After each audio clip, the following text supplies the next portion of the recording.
నమస్తే. అమెరికా అంతరిక్ష పరిశోధన సంస్థ నాసా ఇటీవల బయటపెట్టిన ఓ విషయం ఇప్పుడు అందరి గుండెల్లో టెన్షన్ పెంచుతోంది. ఓ భారీ గ్రహశకలం అత్యంత వేగంగా అంతరిక్షం నుంచి భూమి వైపు దూసుకొస్తున్నట్లు నాసా సైంటిస్టులు తెలిపారు. ఆస్ట్రాయిడ్ 2024 YR4 అని ఈ గ్రహశకలానికి పేరు పెట్టారు. 2024 YR4 గ్రహశకలానికి 2 నెలల క్రిందట చిలీలోని ఒక ఎడారిలో టెలిస్కోప్ ద్వారా ఆకాశాన్ని పరిశీలిస్తూ ఉండగా గుర్తించారు. ఈ గ్రహశకలం 100 మీటర్ల వెడల్పు వరకు ఉంటుంది అని అంచనా వేశారు.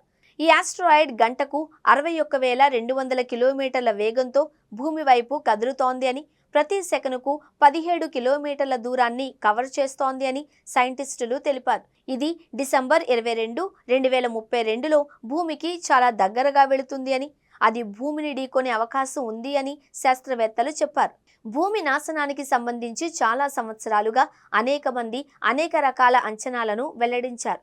కొన్నిసార్లైతే ఆ సంవత్సరంలోనే యుగాంతం ఉందంటూ కూడా అంచనాలు వెలువడ్డాయి. 2012లో యుగాంతం జరగబోతోంది అంటూ అప్పట్లో పెద్ద ఎత్తున ప్రచారం జరిగింది.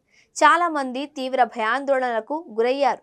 యుగాంతం జరిగితే ఎలా ఉంటుంది అనే దాని మీద సినిమాలు కూడా అప్పట్లో వచ్చాయి. అయితే అవన్నీ పుకార్లు మాత్రమే అని తేలగా ఈసారి స్వయంగా నాసా సైంటిస్టులే భూమి మీద 2032 డిసెంబర్లో భారీ వినాశనం ఉండే అవకాశం ఉంది అని గత వారం చెప్పడంతో ప్రపంచం మొత్తం ఆందోళన చెందుతోంది. అయితే తాజాగా సైంటిస్టులు మరో కీలక ప్రకటన చేశారు.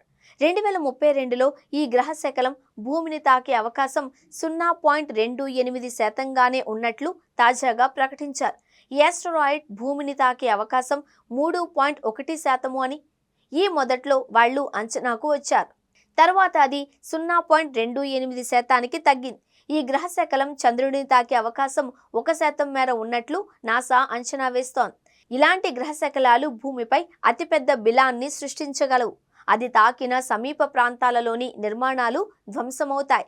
2024 YR4 ఆస్ట్రాయిడ్ పొరపాటున భూమి వాతావరణాన్ని తాకినా లేదా దానిలోని ఏదైనా భాగంపై పడినా భయంకరమైన పేలుడు సంభవిస్తుంది అని సైంటిస్టులు తెలిపారు. దీనివల్ల దాదాపు 8 మిలియన్ టన్నుల TNT శక్తి విడుదలవుతుంది. ఇది హిరోషిమా, నాగసాకిపై వేసిన అణు బాంబుల కంటే 500 రెట్లు ఎక్కువ విధ్వంసం కలిగిస్తుంది అని తెలిపారు. 50 కిలోమీటర్ల వ్యాసార్థంలో ఉన్న ప్రతిదీ నాశనమవుతుంది. కాగా ఒక గ్రహశకలం 1908లో సైబీరియా మీదుగా వెళుతూ పేలిపోయింది. దీంతో 500 చదరపు కిలోమీటర్ల భూభాగంలో భవనాలు ధ్వంసమయ్యాయి. ప్రజలు గాయపడ్డారు.